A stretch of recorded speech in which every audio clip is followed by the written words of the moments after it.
चौसो भगवान की जय। बोले आचार्य और विद्यासागर जी महाराज की जय। बोले आचार्य समय साहब महाराज की जय। पर्वराज परुषण पर्व की जय। पूज्य मुनि श्री योग सागर जी महाराज की। आज पर्व का चतुर्दिवस है। अभी आप लोगों ने अच्छा शौच धर्म पर अच्छा विशेष रूप से महाराज ने आप लोगों को सुनाया। आप सोचिए किस प्रकार यह आत्मा शुचिवान होकर के भी अशुचि को प्राप्त हुआ है, जो कि शक्ति के अनुसार निशुद्ध निश्चय से सव्य शुद्धाहु शुद्ध नया, ऐसा आचार्यों ने या भगवान ने कहा निश्चय। लेकिन व्यवहार से हम क्या हैं? अशुद्ध हैं, शुद्धि को प्राप्त नहीं है। अशुद्धि क्या अशुद्धि आई है? बस कषायों के कारण यह आत्मा क्या हुआ है? मलीमस हुआ है। अब वह किस प्रकार स्वच्छता को प्राप्त होगा? या आप सोचें, यह मन जो है प्रति समय अनेक प्रकार के विचारों को मन में रखता है और सोचता है, और ऐसे सोचता है जिससे वह स्वच्छ हो जाए। नहीं हो सकता, क्योंकि इस प्रकार के भावों को अपना रहा है, जिसके कारण वह दिनों दिन अशुचि को प्राप्त हो रहा है। तो शुचिता लाना है, निर्लोभता। लोभ के अभाव में क्या होता है? आत्मा शुचिमय होता है।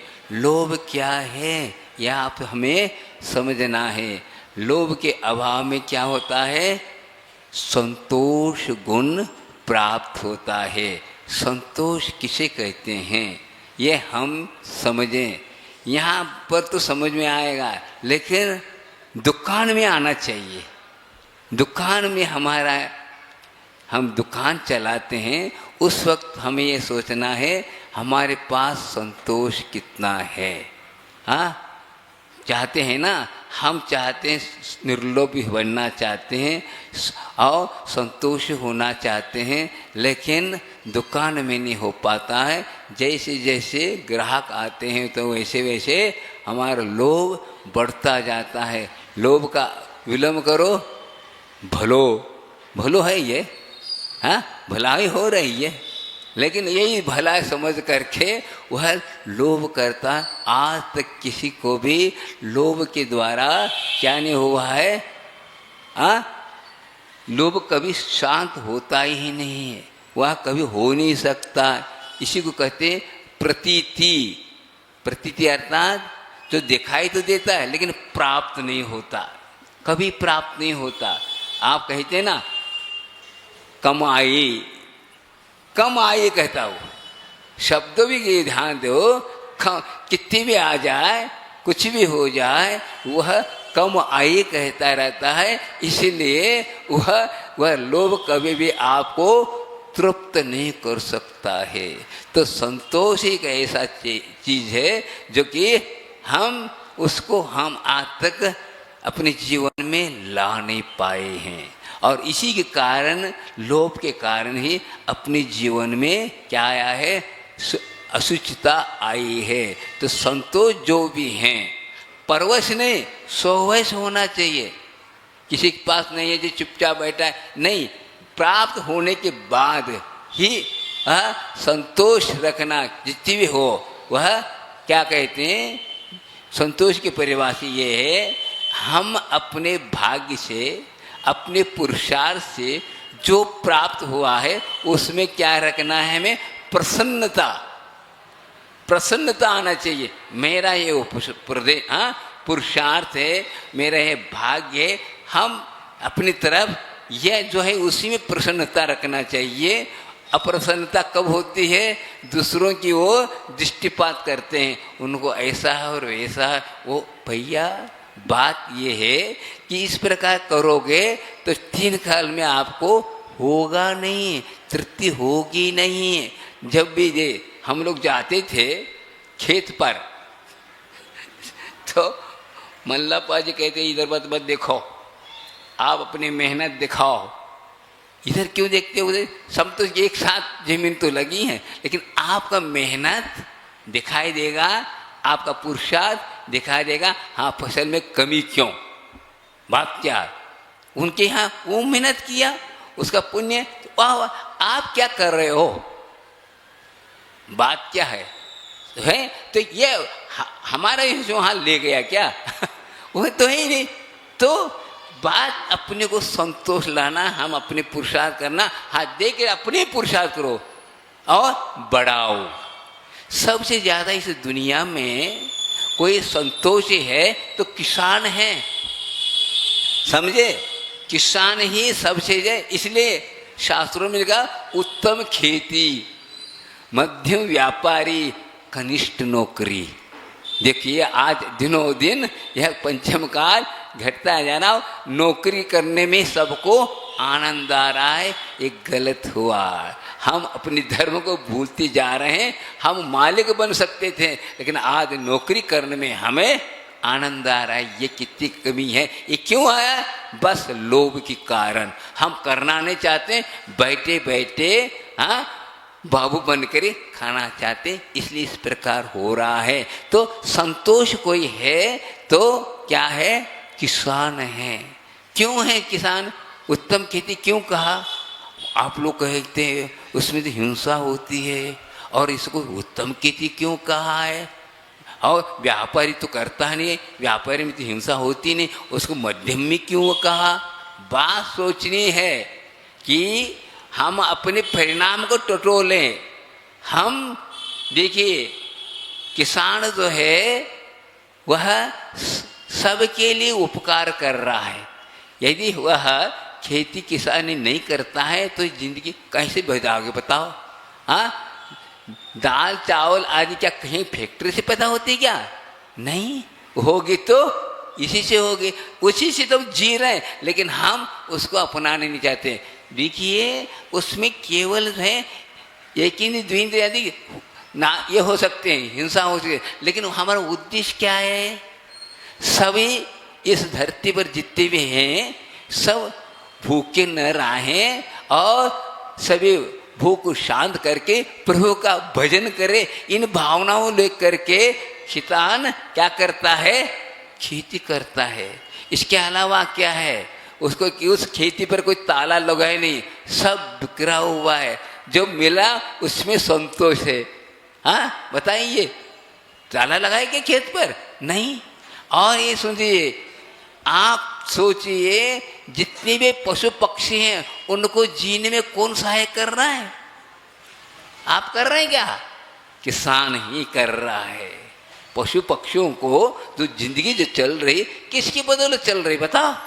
किसान के बदौलत। वो भी खा लेते हैं, वो भी तृप्त होते हैं, इसलिए उसमें संतोषपना आ गया। हर व्यक्ति खा करने के बाद सत्य उसके लिए उसका सभी प्राणियों का उसके लिए क्या है? श्रेय मिलता है। हाँ, इन्हीं की बदौलत हम जी रहे हैं। बताओ आप लोग क्या कर रहे हैं? हाँ, व्यापार करते हो, अब व्यापार में क्या आप उनसे लेते हो और कम दर में लाओ और महंगाई हाँ बड़ी रात में बेचते हो। क्या हुआ? हाँ, ये हुआ कि संतोष? नहीं हुआ। बताइए, तो वह जो है सही, इसलिए उत्तम खेती इसलिए का प्रत्येक जीव उसी के बदौलत जी रहे हैं। इसलिए संतोष का और खेती ही के माध्यम से सभी लोग जी रहे हैं और किसी के द्वारा जी रहे हैं। लेकिन आज हम अनेक प्रकार की फैक्ट्री खोल रहे हैं, सब कुछ कर रहे हैं, इससे कोई मतलब नहीं है। लास्ट तो उसी को लेना चाहिए। किसी ने कहा जैनियों को खेती नहीं करना चाहिए, गलत। आज ऋषभनाथ भगवान ने पहले खेती करने के लिए ही उपदेश दिया। क्यों दिया? उसके बिना जिया नहीं जा सकता।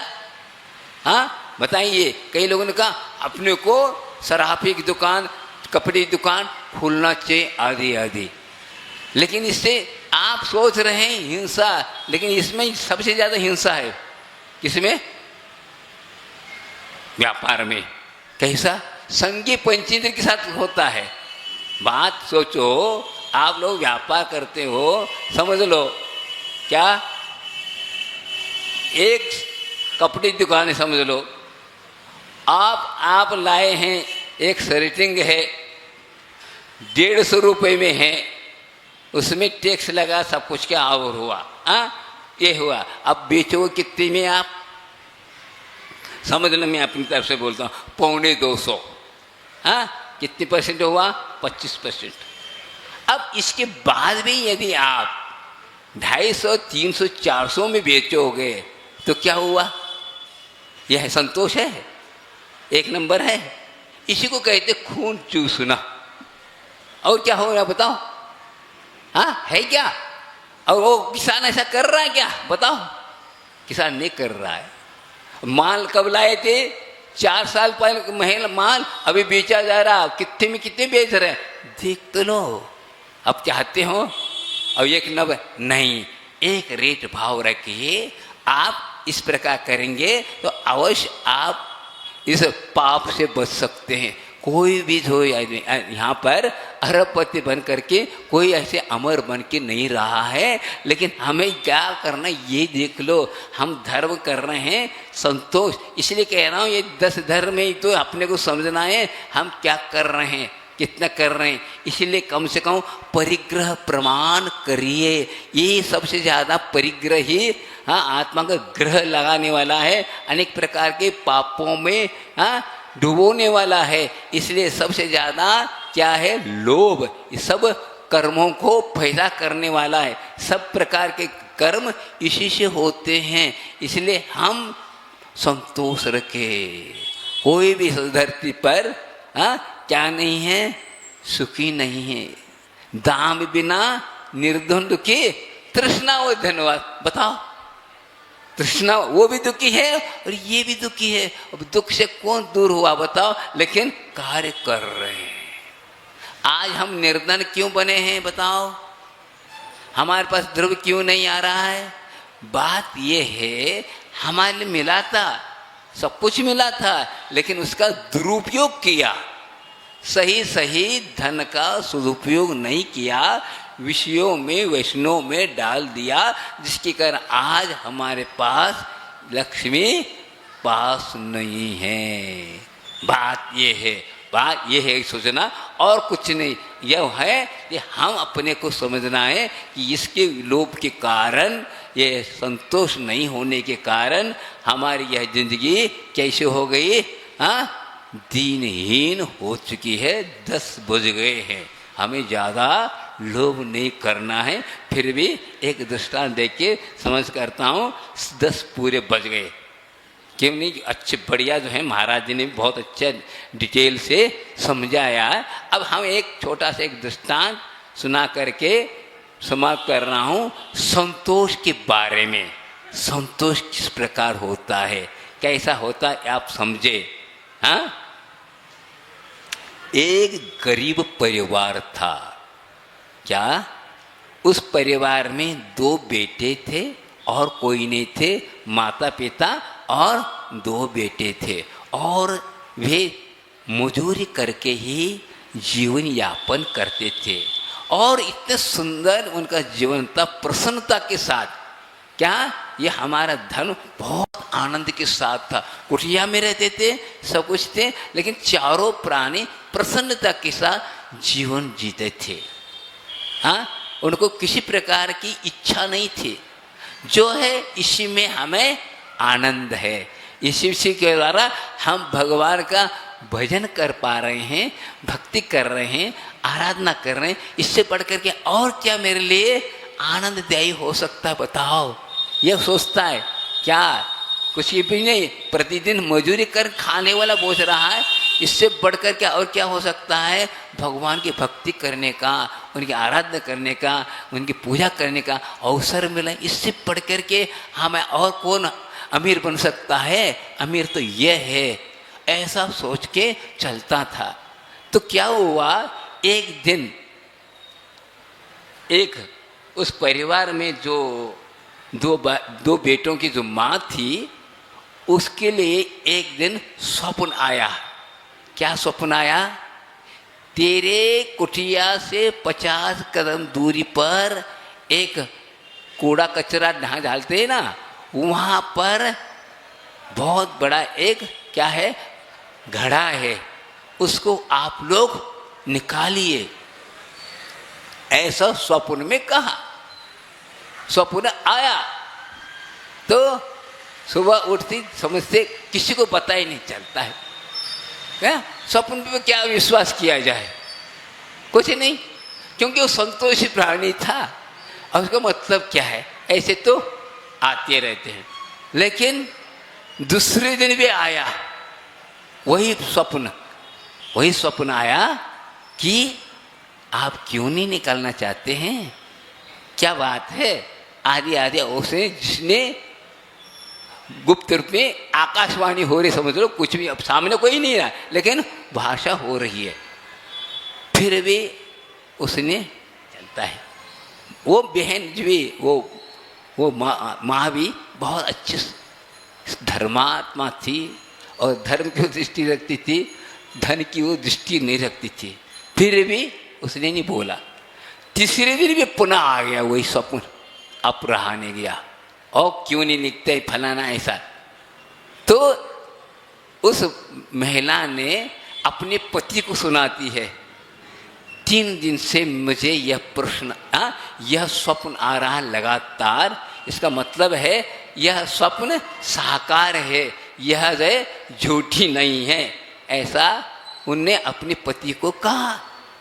पति ने क्या जवाब दिया, क्या तुम्हें कमी पड़ रही है, तुम्हें क्या कम पड़ रही है, क्या क्या क्या कमी है बताओ, हम क्यों खो दें, खो न जाए, क्या मतलब, कोई देखेगा तो उल्टा हो जा, मैं ही नहीं जा सकता।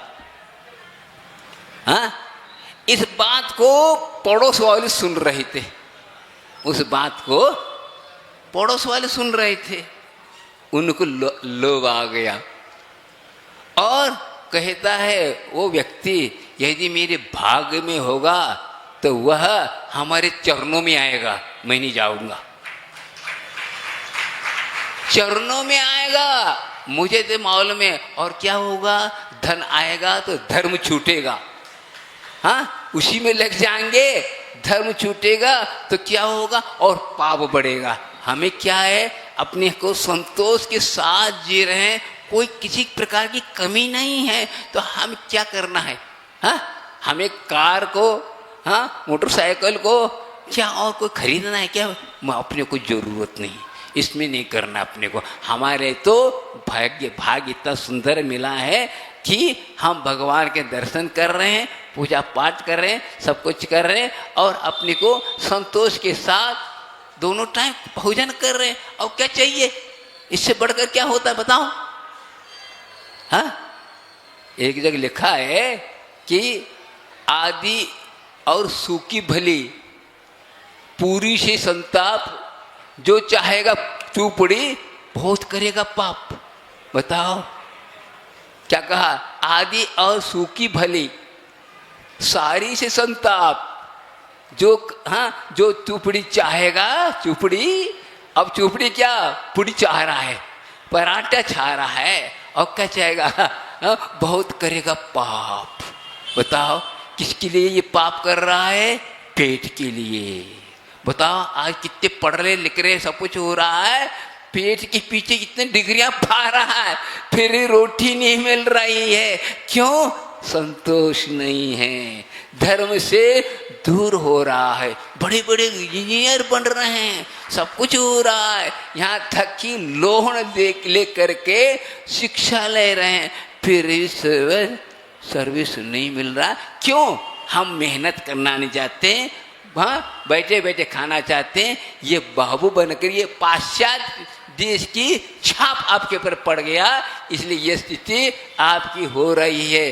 तो अब देखिए वो लोभी व्यक्ति थे, पड़ोस वालों ने क्या किया, उन्हें जा करके रात को खोद दिया, घड़ा तो लग गया, घड़ा ला करके घर में खोला, अरे उसमें से क्या निकलते हैं, गोहेरा सर्प बिच्छू निकल आए।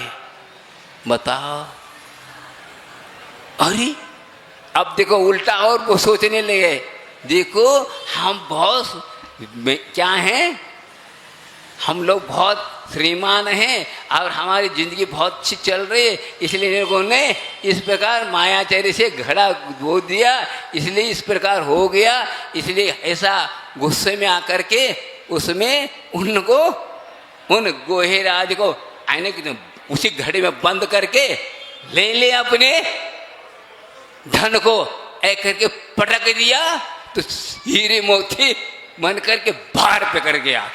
बताओ, लोग ऐसा, उन्होंने कहा था ना, यही मेरे भाग्य में होगा तो मेरे चरणों में आएगा, चरणों में आया।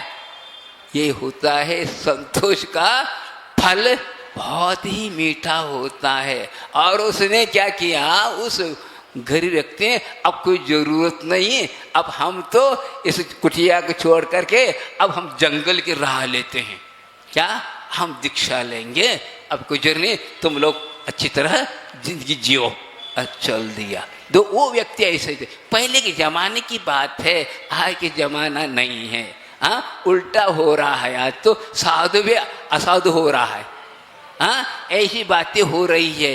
एक जगह यकीन पूरा सुनाया था जब मैं बुंदेलखंड में आया था कि आजकल साधु भी समाज के लिए भार हो रहे। क्या ऐसी प्रवृत्ति हम कर रहे हैं, ऐसी ऐसी चीजें हम अपने को चाहते हैं, तो साधुता कहाँ रहे? जहां हाँ उद्देश्य गौण हो जाता है, तो आत्मा की साधना गौण, पर की साधना मुख्य हो जाती, वहां पर मुनित्व ढकोसला हो जाता है। बताओ क्यों होता है? हम अपनी साधना छोड़ दें, पर की साधना में लग गए हैं और अपने को आपको बढ़ रहे हैं, तो क्या होगा? आप जानते हैं आचार्य विद्यासागर जी ने कहाँ चतुर्मास किया? बड़े शहरों में, कलकत्ता बॉम्बे की चौपाट पे उन्हें प्रवचन किया। कहाँ किया? कुंडलपुर, थोवंजी, द्रोणगिर, हाँ नैनागिर, हाँ अनेक प्रकार क्षेत्रों में जा करके उन्होंने अपने वैराग को विकसित किया।